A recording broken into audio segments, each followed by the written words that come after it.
Welcome to the D Struggles YouTube channel.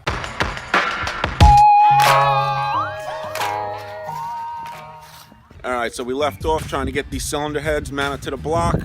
So I got my two pans here, my parts wash brush, and my gas can, and we're going to clean the top of this engine out because I never covered it up with some paper towels or something to keep the debris out. So there's a bunch of debris in here. We're gonna flip this engine over and I'm gonna parts wash the living crap out of the top of it. Oh yeah, finally ready to mount these heads back on this block. So got everything laid out. Got my head gaskets, I got my heads, I got my lacquer thinner, which I just got done wiping down all the surfaces on the heads, get all the oils and stuff off. And on the block, got the block all set and ready. Over here I got my 8 head studs all laid out. Got my torque wrench, got my angle torque drive. I got my book open here.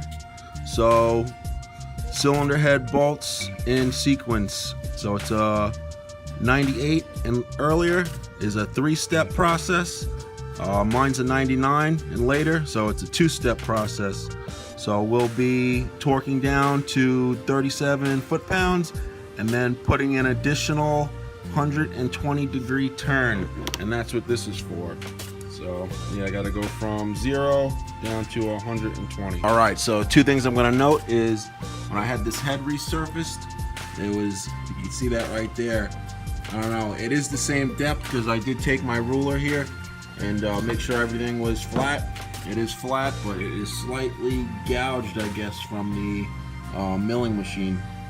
And on the surface of the block, there is a little pitting from rust right here on the edge where the head gasket lies, right in there. So yeah, I'm hoping all that works out for me in the end, that the head gasket lasts a while. But we're gonna move forward. I'm not gonna worry about it. We're gonna roll the dice and see what happens. Here my mic head went out. I was explaining how with my straight edge ruler and the smallest feeler gauge I have, even though the block had some pitting on it, there is still no gaps or low areas. The only reason I'm rolling the dice on this one is because I'm using a graphite head gasket. If I was using a MLS gasket, I wouldn't even attempt this. These head gaskets seem to be particular to each side. This one's got an L with an arrow, and this one's got an R with an arrow. This is the sequence we'll be following to get the heads torqued down. All right, got the first one done. Finally got both of those heads mounted. All right, so I know my head gasket job wasn't perfect, but I'm hoping it was good enough. Alrighty, so we're gonna torque up this timing chain sprocket. I got the back all locked in with a little crowbar and 2 bolts I found that I just threaded in there and then just placed it in between. So yeah, the torque spec calls for the, where are we, camshaft sprocket bolt. It's a 2-step process starting with 74 foot-pounds and then an additional 90 degrees.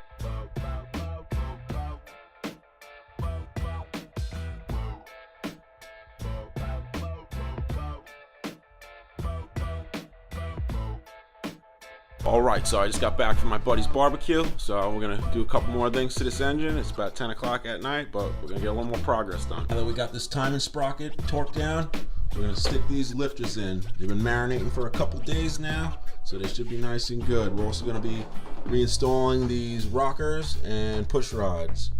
So yeah, I didn't parts wash these. I'm probably just gonna use some lacquer thinner and wipe the push rods off. I'm probably not even gonna touch the rockers. Got these new bolts from Intense Racing. They're reusable rocker arm bolts. It says right there, torque to 25 foot-pounds with motor oil. So that's what we're gonna do.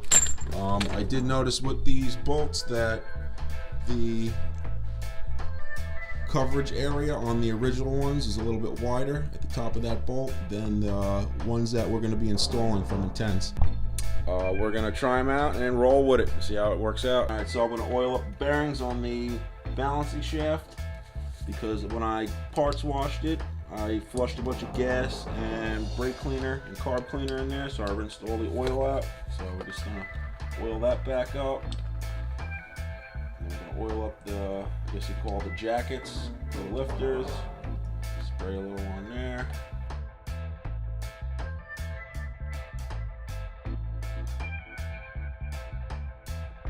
Alright, so we're gonna get them nice and straight so we can put the lifter guides in, and then we're gonna torque them down.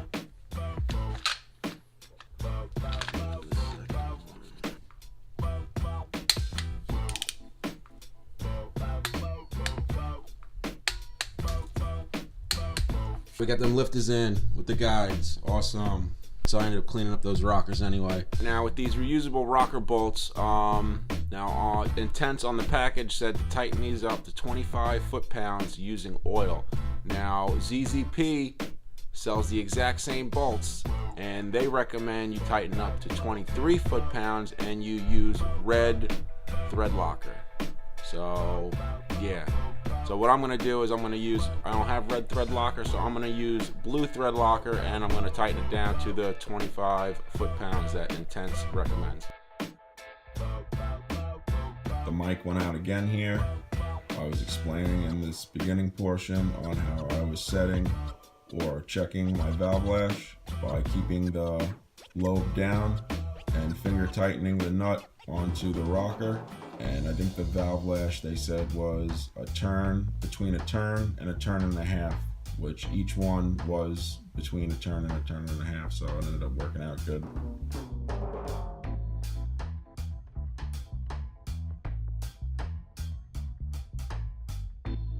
All right, we got all those rockers torqued down. Now let's put on that timing cover. All right, it's like 2:30 in the morning, about like an hour and a half or so ago. I decided I wanted to put that timing chain cover on. But since then, I ran into a few issues, I guess you can say. Which the first one is I went to spin the oil pump in the cover and it started binding. So I ended up taking this plate off. I can show you here in the book. I took this ring out, the center ring, and the outer ring. So when I got the outer ring out, on the outer part of the outer ring, there was gouging around it, I noticed. So, I mean, that wasn't good. But I ended up cleaning it up, putting it back in, and it spun fine. So I was like, all right, but I also was happy. I pulled the book out, and I was reading in here, and it says to make sure you pack the cavities with petroleum jelly. So the pump will prime once you start the engine up. So all the oil primes through it, because without the thick petroleum jelly in there, you may have a problem getting oil pump to prime. So then I also started looking in here, and then it says install the pump cover using a new gasket only. Its thickness is critical for maintaining the correct clearances. All right, so this eBay timing chain cover that I got, the original one came with a sheet metal core. This one did not. And when I put this one on, the holes are off. If you can see how the holes are all matching up, and then we get to the bottom too, it's a little off, and then this one's way off. So yeah, because of that, I am not using this eBay timing chain cover gasket. So I'm gonna hold off till tomorrow, and I'm going to go pick up one from the auto parts store, a Felpro one, and we're gonna go with that one. All right, so till tomorrow.